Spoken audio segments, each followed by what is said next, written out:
इस वीडियो के माध्यम से हम लोग सीखेंगे कि प्रकाश संश्लेषण की प्रक्रिया जो हरे पौधों के द्वारा की जाती हैं वे कैसे जो है अपना भोजन बनाते हैं, उसका हम लोग किस प्रकार से डायग्राम्स बना सकते हैं। तो ध्यान दीजिए कि यहाँ पर जो है सबसे पहले हम लोग जो है ये अर्थ सरफेस बना लेंगे, ठीक है। उसके बाद हम लोगों के जो पौधे होते हैं इस तरह से यहाँ पर जो है सूट वाला पोर्शन कर देंगे, यानी तना वाला पोर्शन कर देंगे। फिर जो है इससे क्या निकलती हैं, जड़ें निकल आती हैं जो आपके मूलांकुर वाले भाग से होती हैं, तो ये उनकी जड़ें हो गई। फिर हम लोग क्या करेंगे, इसमें जो अलग अलग ब्रांचेज लगे रहते हैं इस तरह से, तो ये हम लोग क्या कर देंगे, इस तरह से बना देंगे। फिर जो है इसमें क्या होता है, इसमें आपके पत्तियां लगती हैं अलग अलग क्रम में, क्योंकि पत्तियां जो होती हैं वो प्रकाश संश्लेषी अंग होता है, यानी कि उसमें आपके क्लोरोफिल होते हैं और क्लोरोप्लास्ट की मौजूदगी की वजह से जो है वो क्या करते हैं, अपना भोजन स्वयं बनाते हैं। तो इसमें पत्तियों में क्लोरोफिल रहता है और इस वजह से प्रकाश संश्लेषण की प्रक्रिया होती है। तो ये हो गए आपकी पत्तियाँ जो अलग अलग मैनर्स में सजी होती हैं, अलग अलग व्यवस्था में लगी होती हैं, है ना। तो ये हो गए आपके पौधे हो गए। तो और यहाँ पर जो है एक कलरफुल भाग होता है, यानी जो प्रजनन कार्यों से संबंधित होता है, और इसमें नर और मादा प्रजनन अंग लगते हैं।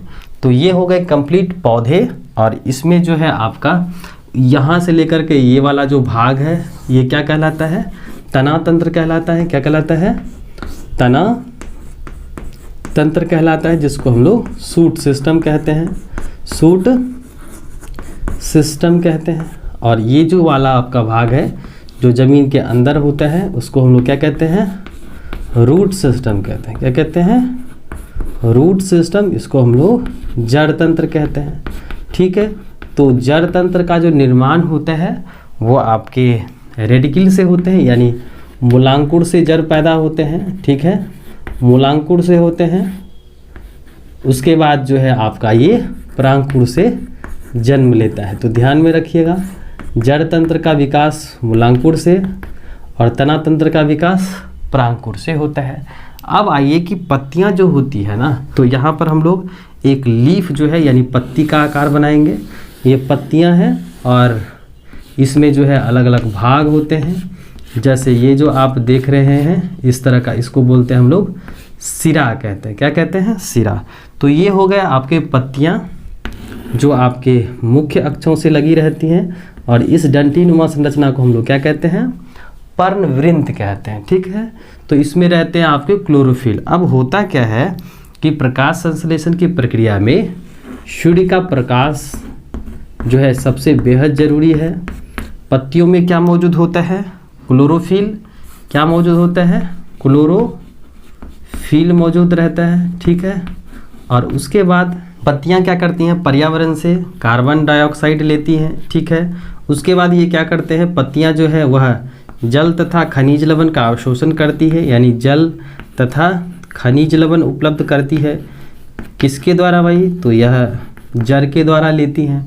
और उसके बाद जो है पत्तियों में मौजूद क्लोरोफिल सूर्य के प्रकाश की उपस्थिति होती हैं, और उसके बाद पर्यावरण से ये कार्बन डाइऑक्साइड लेते हैं, जल तथा खनिज लवण लेते हैं आपके जड़ों के द्वारा, है ना। ये जड़ के द्वारा जल तथा खनिज लवण लेती हैं और ये क्या करती हैं, अपना भोजन स्वयं बनाती हैं, जो आपके ग्लूकोज के रूप में होते हैं, ठीक है, कार्बोहाइड्रेट्स के रूप में होते हैं।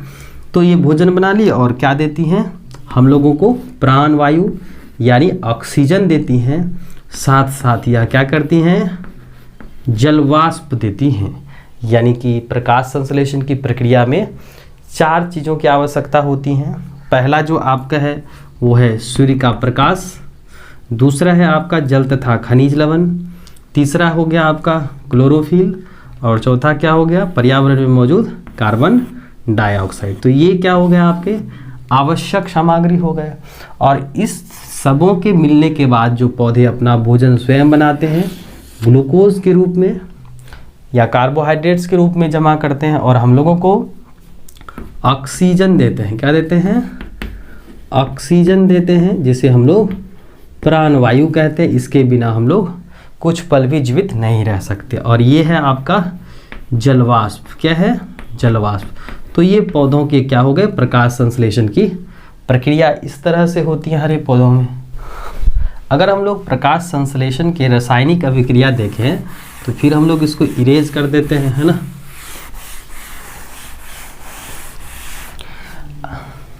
अगर हम लोग प्रकाश संश्लेषण की रासायनिक अभिक्रिया देखें तो इसमें किस किस चीज़ों की ज़रूरत पड़ती है?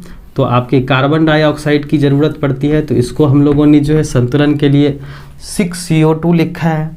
उसके बाद जल तथा खनिज लवण की आवश्यकता पड़ती है, यानी कि 12H2O। उसके बाद जो है इसको क्या क्या चीज़ की ज़रूरत पड़ती है? तो सूर्य का प्रकाश चाहिए इनको, ठीक है। उसके बाद क्लोरोफिल चाहिए। क्या चाहिए? क्लोरोफिल चाहिए।